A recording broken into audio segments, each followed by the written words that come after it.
Keksa bir kishi kartoshka dalasini og'dirishi kerak edi, lekin bu juda qiyin ish edi. Unga yordam bera oladigan yagona inson o'g'li qamoqda edi. Afsuski, advokat yo'llab uni qutqarishga puli yo'q edi. Keksa ota o'g'liga xat yozdi va vaziyatni gapirib berdi. O'g'lim, mening sog'lig'im joyida emas. Shuning uchun bu yili dalaga kartoshka eka olmayman. Men endi dala ishlarini uncha yoqtirmayman, chunki bularni sevib qilishga undaydigan onang endi yo'q. Men yer ag'darishga endi ancha qaraman. Shu yerda bo'lganingda tashvishlarimga yechim topilardi. Qamoqda bo'lmaganingda albatta menga ag'darishga yordam berarding. Sal vaqtdan keyin otasi mana bunday xabar oldi. Iltimos otajon, dalani kavlamang. Men u yerga qurol miltiqlarimni ko'mganman. Keyingi kun ertalab soat 4 lardan 10 talab politsiya xodimlari keldi va dalani qazishni boshlashdi.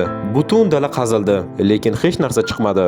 Hayron qolib otasi o'g'liga xat yozdi. Nima bo'lganini va endi nima qilish kerakligini so'radi. O'g'lining javobi shunday edi: "Ota, ana endi bemalol kartoshka eksangiz bo'ladi. Bu yerda turib qo'limdan kelgan ishni qildim. Agar videoni shu yergacha tomosha qilgan bo'lsangiz, kommentariyada bitta ulov qoldirib keting."